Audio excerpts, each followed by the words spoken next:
Lumapag ang eroplanong sinasakyan ni Althea mula timog ng mas maaga kaysa sa inaasahan niya. She went on a 5-day educational trip with her classmates and advisors.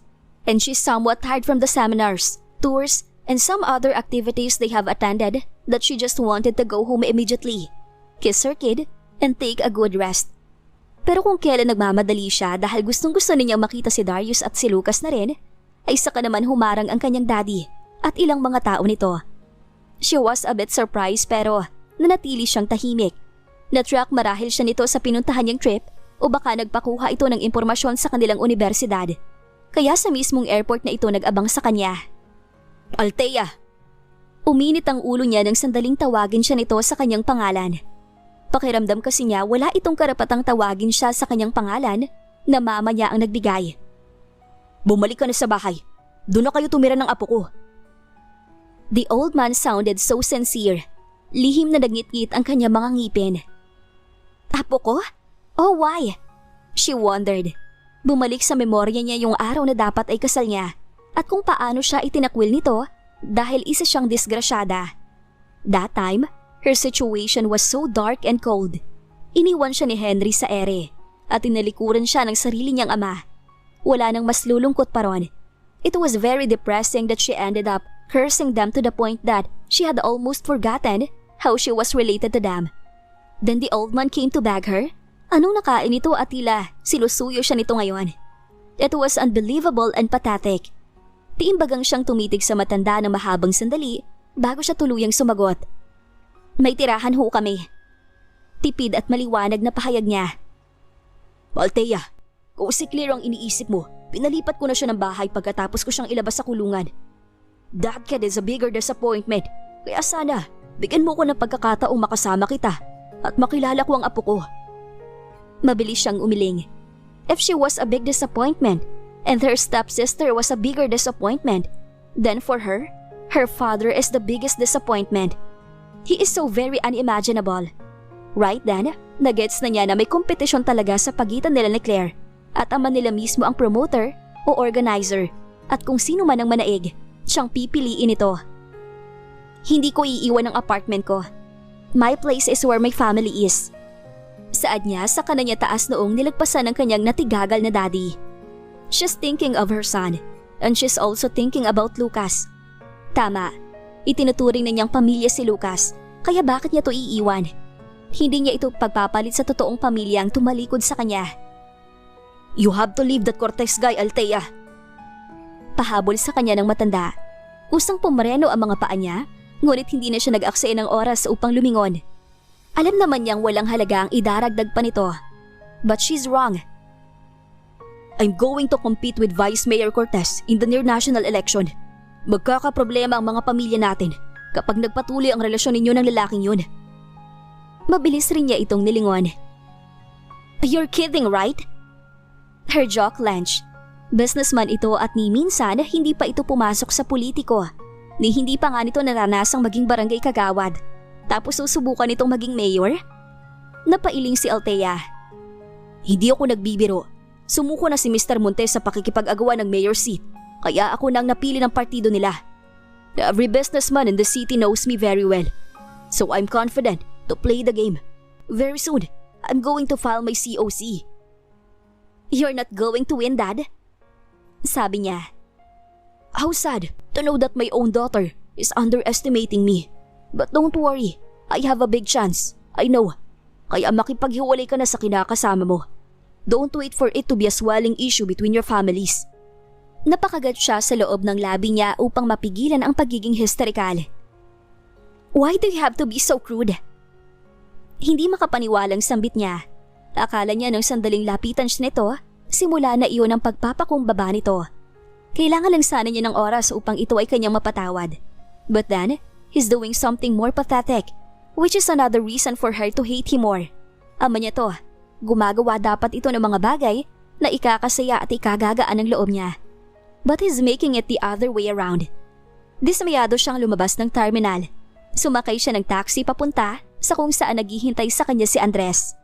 Tahimik siya sa backseat ng Mercedes habang siya ay pauwi. Madilim ang mukha niya. Yung excitement na nararamdaman niya para kina Baby Darius at Lucas ay tuluyan ang naglaho pagkatapos niya makausap ang kanyang daddy. Her face and eyes became dark and blank as well as her thoughts. Pagdating niya sa harap ng kanyang apartment ay nakita pa niyang may kayakap na ibang babae si Lucas, kaya mas lalong nawalan siya ng gana. When he saw her, he immediately let go of the girl though. Pero kung sino man yung babaeng yon ay wala na siyang pakialam. Nataranta naman si Lucas na maglakad na si Althea palapit sa kinatatayuan niya. Halatang wala ito sa mood. Mukha itong galit na walang pakialam, na ewan niya. Pero naiintindihan niya ito. Kahit sino naman siguro ay ganoon na magiging reaksyon kapag nakita ang katipan o kasintahan o kung ano pa mang tawag na may niyayakap na iba. Pare, ba't mo siya niyakap? Narinig niyang tanong ni Jacob. Sabi ko na nga ba may gusto ka talaga sa akin, Lucas. Mula sa pagkakatigagal kay Althea, ay bigla siyang natauhan na tumingin sa niyakap niyang babae na nooy nang harap na sa kanya. What? Sino siya? Mukha itong pamilyar subalit hindi niya maalala kung sino ito at saan niya ito nakilala. She just looked like Althea kapag nakatalikod. Pero noong nakaharap na, hindi, malayo. At may gusto ako sa kanya? Kailan pa? Muli ay bumalik ang naguguluhan niyang tingin kay Althea nang isang hakbang na lang ang lapit ito sa kanya. Althea. Hindi na siya nakapagpatuloy nang lagpasan siya ng dalaga. Ni hindi man lang siya nito pinansin. Dire-diretso itong umakyat sa hagdan patungo sa bahay nito. Sinundan na lamang niya ito ng tingin habang hindi na magkamayaw sa pagkataranta ang puso niya. Sa isip niya, mukhang nagalit ito. Nagalit ito sa hindi niya sinasadyang pagkakamali. Sino yon? Tanong ng babaeng niyakap niya habang sinusundan din ito ng tingin ng babaeng umakyat. Lucas! Pinukaw naman ni Jacob ang kanyang atensyon. Bakit mo niyakap si Sam? Tanong na naman ito. Sammy, okay? Sammy. Pagtatama ng babae, saka ito tumingin kay Lucas. Aminin mo na kasi, crush mo talaga ako noon pa, kaya nga sinabi mong na-miss mo ko Sino? Tatanungin sana ni Lucas kung sino yung babae. Sinabi mo yun? Tila nag-alboruto sa galit na tanong ni Jacob, kaya bumaling ang tingin niya. Oo, sinabi niya. Pabulong lang pero dinig na dinig ko. Sinabi mo talaga yung Lucas? Kulang na lang ay sugurin siya ng best friend niya, kaya naman mabilis na siyang sumagot. Ewan ko sa inyo, akala ko siya si Althea. Sino ba siya? Kamukha ba siya ni Althea? Saad ni Jacob. Hindi mo na ako kilala? Tanong naman ng babae. Siyempre hindi, pero akala ko nga siya si... Hindi mo na ako natatandaan, Lucas? Patakbo niyang inakyat ang hagdan na makarinig siya ng pagbalibag mula sa loob ng bahay ni Althea. He became so worried that he ignored the stranger when she called his name loudly. Pagpasok niya ay wala naman siyang nakitang problema, maliban sa nakasaradong pinto ng kwarto ni Althea. Iyon siguro ang ibinagsak nito ng malakas. Kakatok na sana siya at magpapaliwanag nang may biglang humawak sa kanya. Namiss din kita, sabi nung babae.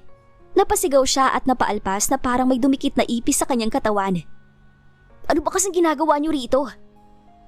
Pabulong na sigaw ni Lucas kina Jacob at Sam na nooy sumunod sa kanya sa loob ng bahay ni Althea.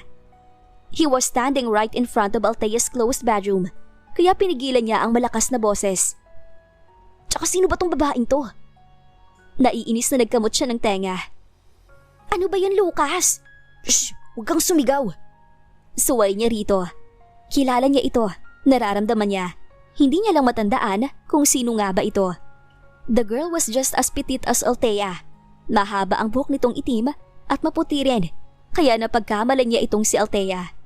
Right then, he regret what he did. Nagkaroon tuloy siya ng problema. Ouch! Hindi mo na ba talaga ako natatandaan? Nakalimutan mo na ang gandang to? Napaurong siya nang tangkain itong ilapit sa kanya ang mukha nito. He looked comedically frightened, wondering at the same time. Tumingin siya sa kaibigan niyang si Jacob upang humingi ng tulong. Napansin niyang tila natatawa naman ang huli, ngunit pinipigilan lang nito. Ex mo siya.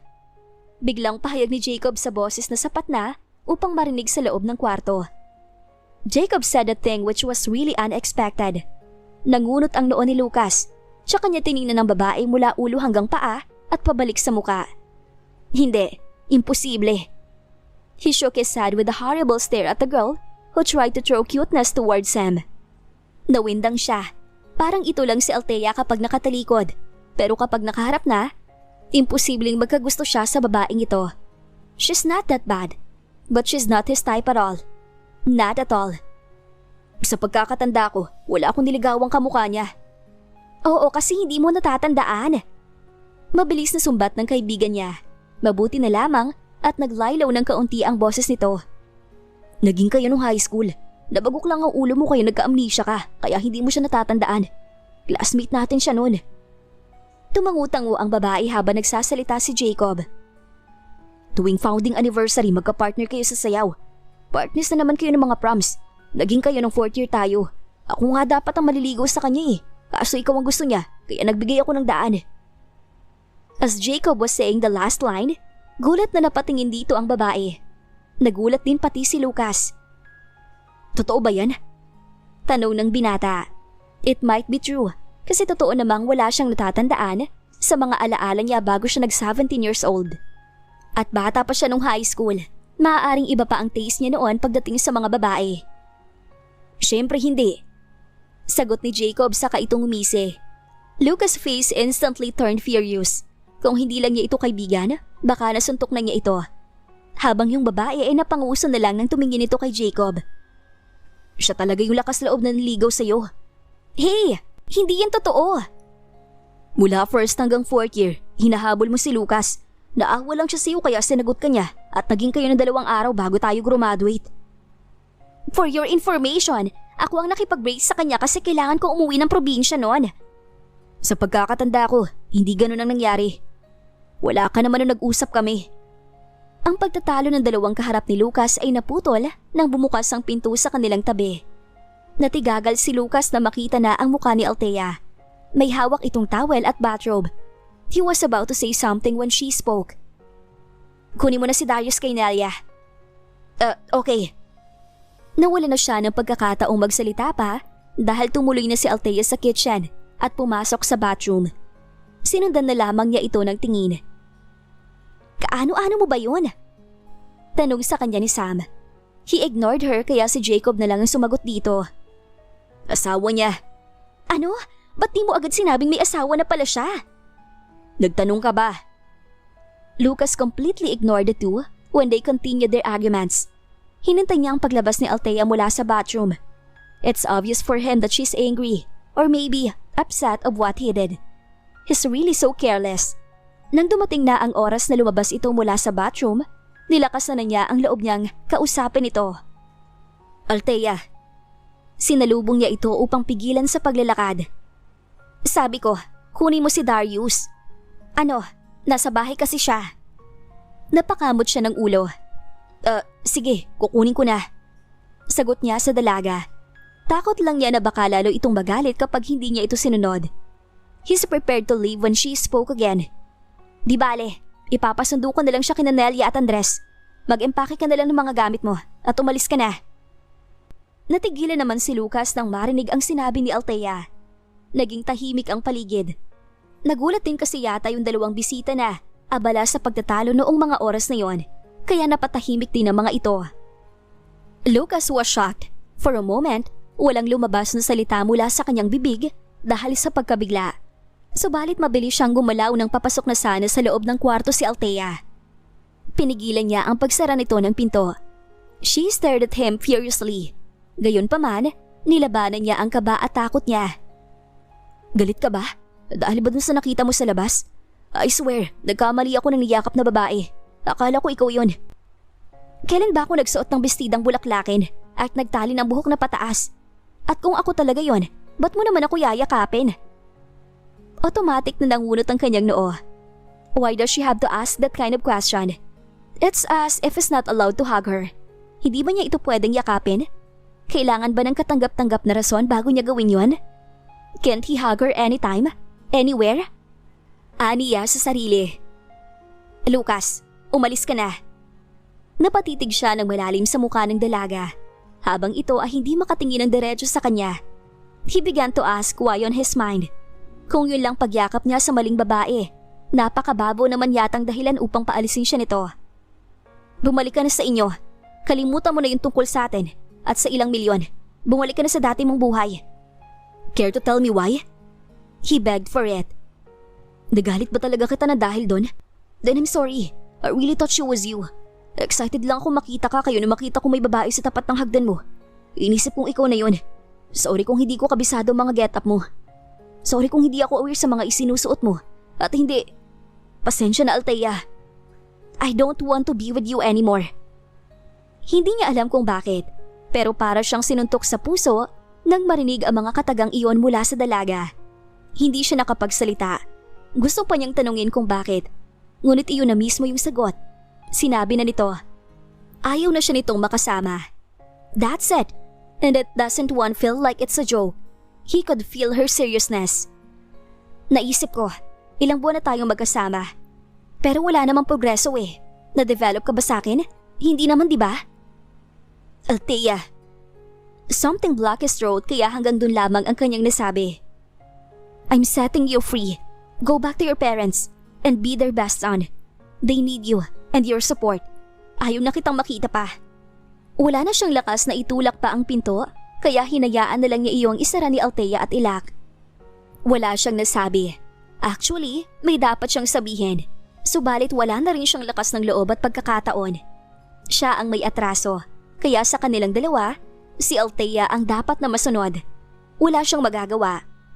Even if it pained him, wala siyang magagawa. Even if it tells her what he really feels, wala pa rin siyang magagawa. Hindi siya gusto ni Althea, at yun ang masakit na katotohanan na dapat niyang tanggapin.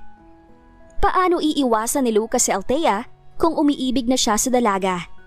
Abangan sa susunod na kabanata. Please like, share, subscribe for more updates. Maraming salamat po!